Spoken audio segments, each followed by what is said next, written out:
film we have, I'm excited to talk about this with you, Brian. Of course. American Werewolf in London.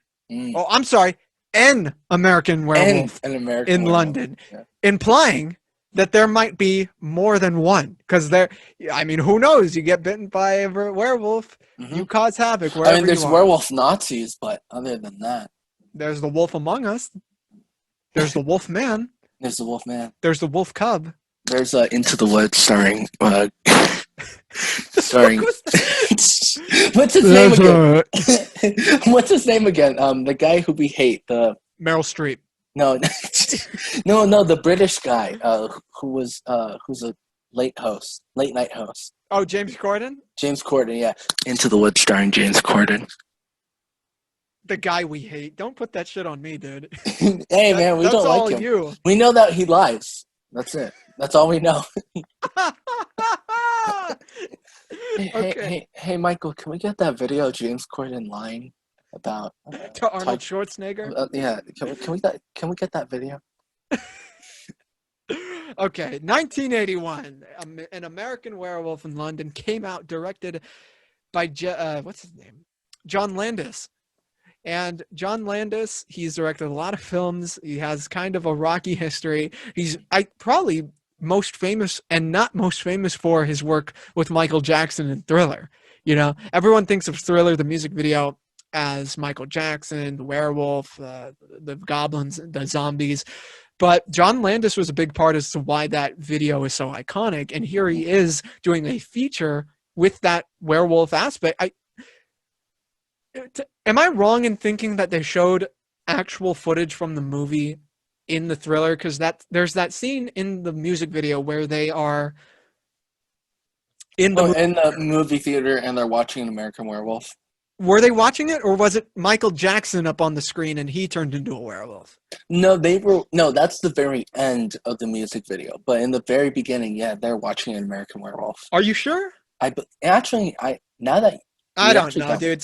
Because I remember the music video opens up with him telling Michael Jackson telling this girl that he wants to be with her, and then he turns into like a werewolf or something, right? Yeah, he turns into like a werewolf at the very end of the music video. We'll figure it out later. Yeah, but anyway, so we'll find out. It's a horror comedy directed by Mr. John Landis. It's fun. It's interesting. It's different than any of the other movies that we're talking about. What do you think about it? And also, what is it about? I'm so sorry. I was watching Thriller right now because I'm trying to get to the part of it. no, and I totally forgot. Yeah, he does turn into a werewolf. I had no idea. Oh my god, that's wild. Kind of bizarre. Yeah, actually, you're correct. They're not watching An American Werewolf. Okay. But it makes sense why Mike chose him. When Michael Jackson turns into a werewolf. Makes sense why he chose him. He's like, and then the cold.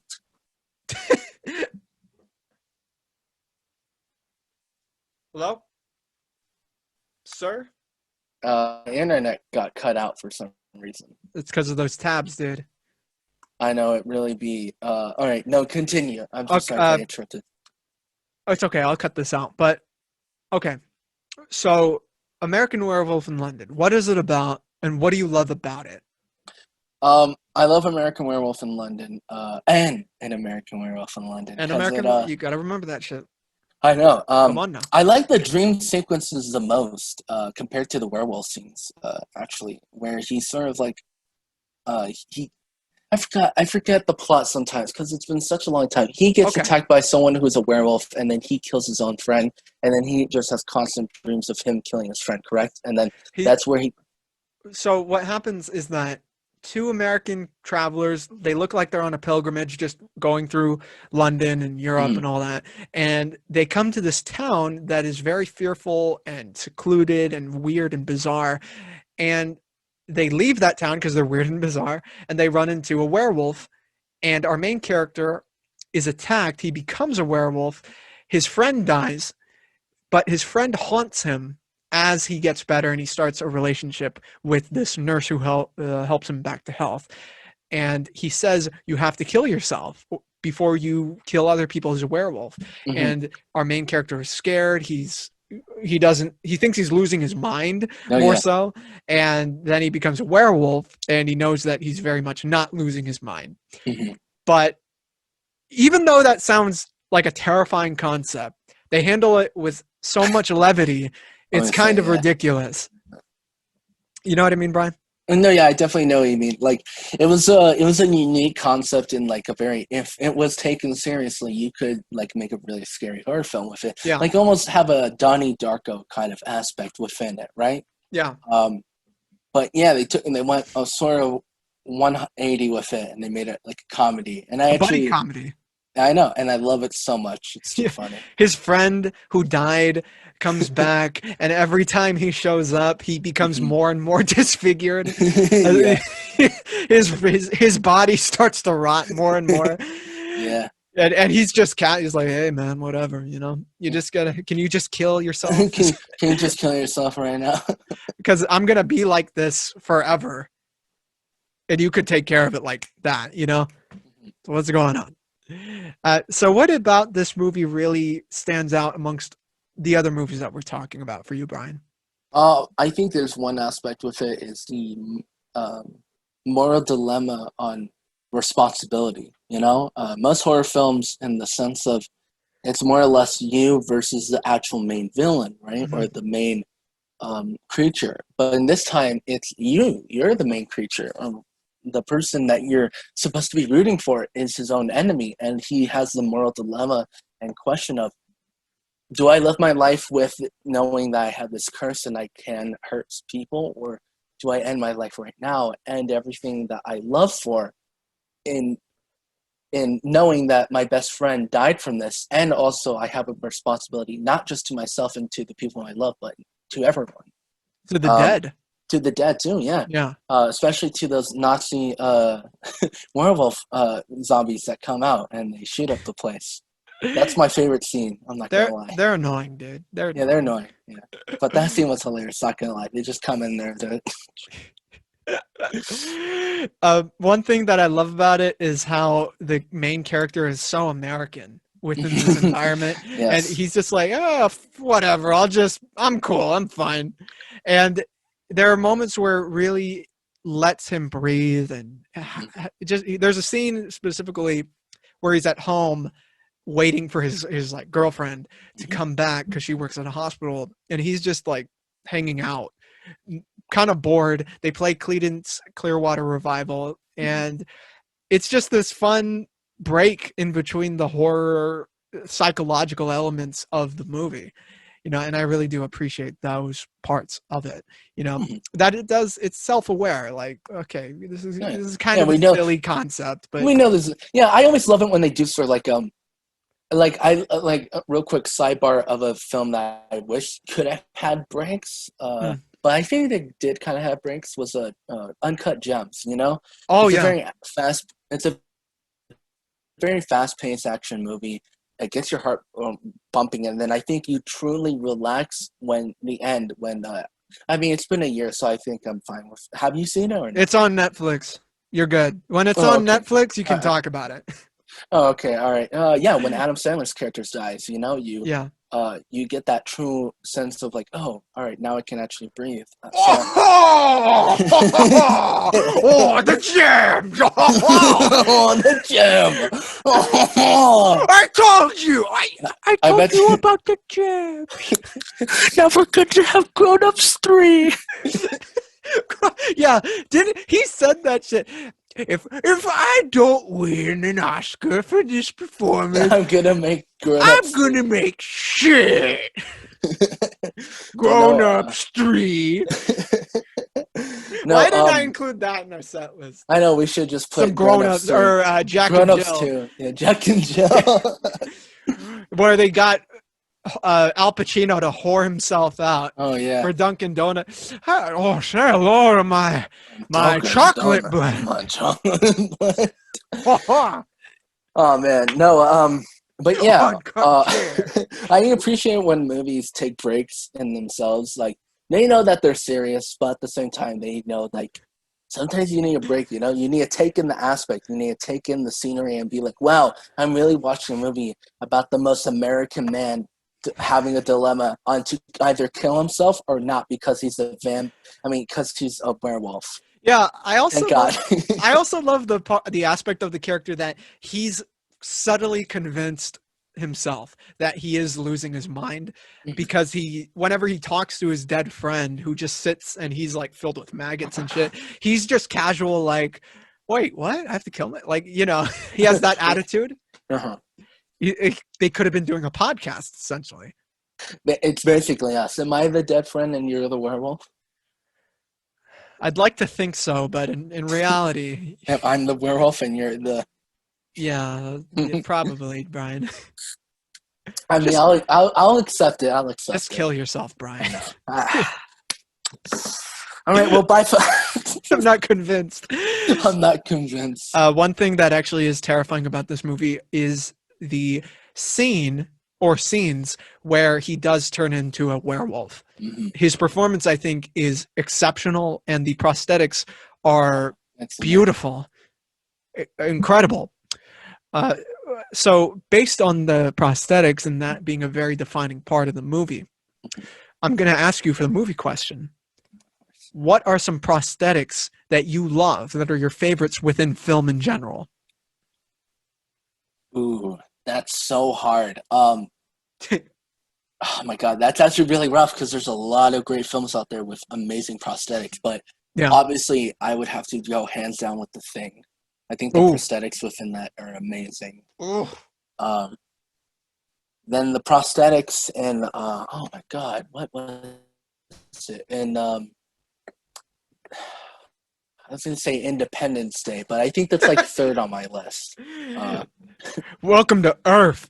Welcome to Earth, bitch. God, it's so hard.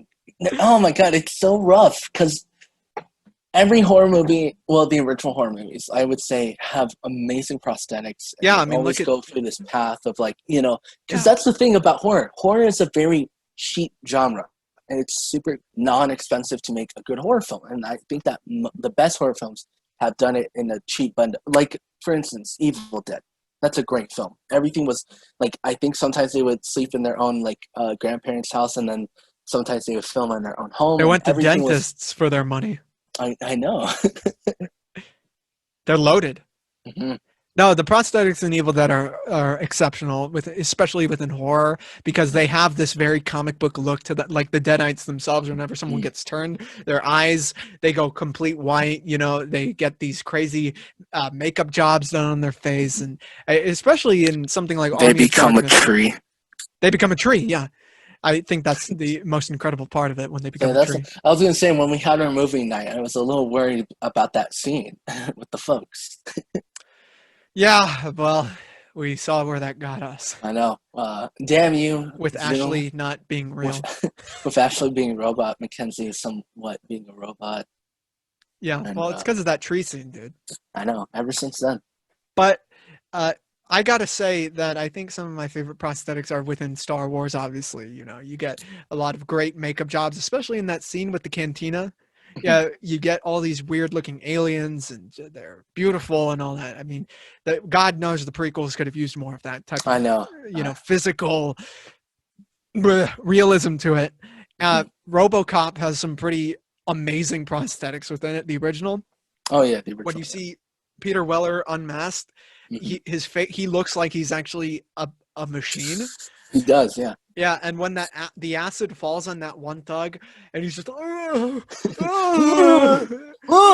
he acts like me when yeah, he looks like you, Brian. I was gonna say Aliens. I know that a lot of people don't really like the Aliens or the Predator sort of movies. I find all of them really good. Well, people love the originals. Yeah, the original. I know that some people don't like the sequels. I just like them all because they're just very Hollywood-esque films, they're classics. They're classics, yeah, but yeah, definitely Predator's amazing. I love Predator. Isn't it and true Predators. that the first guy who did the whole outfit died or something like that? Or is he still alive? For Predator? Who was the actual Predator? Oh, who played the Predator? Who played the Predator, yeah. You mean in the final version? No, in the first. Oh yeah, in the final version, I forget there was a first version that was like it was going to be called the Hunter or something like Well, that, right? yeah, because in the original Yeah, Predator, there was the original look, which was like this very weird it was a red bug. Yeah, design, and it was yeah, actually played by Jean-Claude Van it Damme, which was was. the Yeah. weirdest part. Oh yeah. I don't know if the actual actor who played the Predator that we The all know, Predator I that don't we know all if he know. died or not, and I find that unfortunate I if do that's the know case. that the voice actor for the Predator was the voice Oh, actor for Optimus Prime, and I yeah, love that what? so much. Peter Cullen, that's his Peter name. Cullen, yeah. He did the noise, Yeah. which I only learned about a couple years ago, and I was like, what the? Autobots, get the aliens and roll out. Autobots, get Arnold. Go, Autobots, get to the chopper. Get to the no, the chopper's the Decepticon. Oh Dude. my god. Autobots, kill the chopper. Kill the chopper. Why isn't that a movie? Arnold versus the Transformers. Arnold versus the Predator versus Transformer. Honestly, I gotta tell you, for Predator, I always thought that they should have for the Predator, they should have merged it with the Expendables franchise, because that's the only way the Expendables would have gotten any better. You know, like it turns out that the Arnold character is actually Dutch from Predator, and then like imagine I'm gonna pitch you something real quick, Brian. All right, Pitch me something. we have Expendables, whatever. Expendables like 0. Let's go with that. Yeah. Alien ship crashes kind of similarly to like where it originally did in South America, right? And since the ship in LA. in Los Angeles, that's exactly where. Los Angeles, yeah, where the fires are all happening.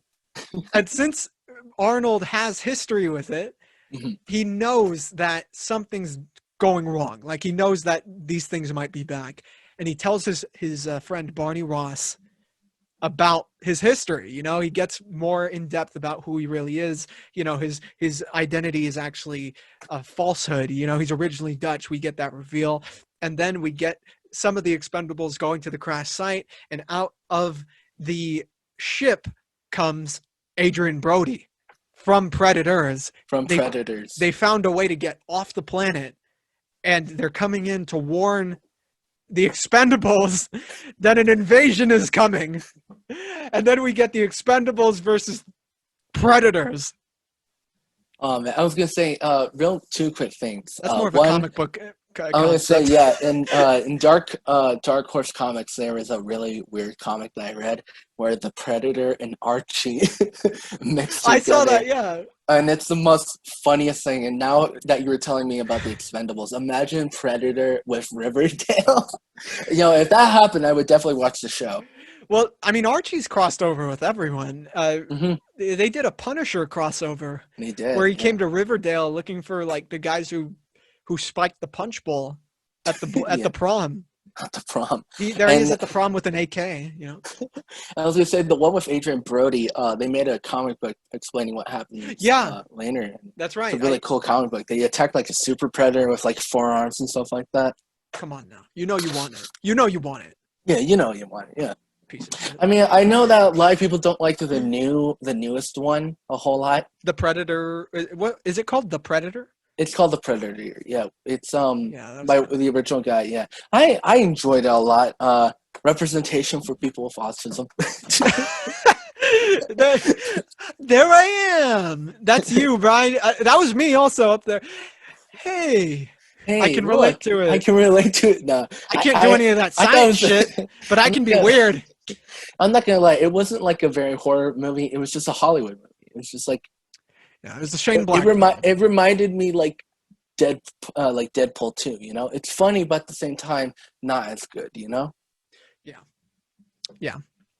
I forgot what we were talking about. American Werewolf. Yes, we were. And now, are we going to do the movie question for that, or are we moving? That was the movie. The prosthetic. That was the movie. Okay. The prosthetic. Yeah. Man, can I move on? No. We gotta hunt you down like the predator outside your window. Autobots, take Brian out. Hey, that was pretty good, Brian. Thank you. That was pretty good. Trying, but Autobots. Autobots. Tickle my balls. Bumblebee. Decepticons. Just do like the Starscream thing. Deceptic. No, my voice is not like that.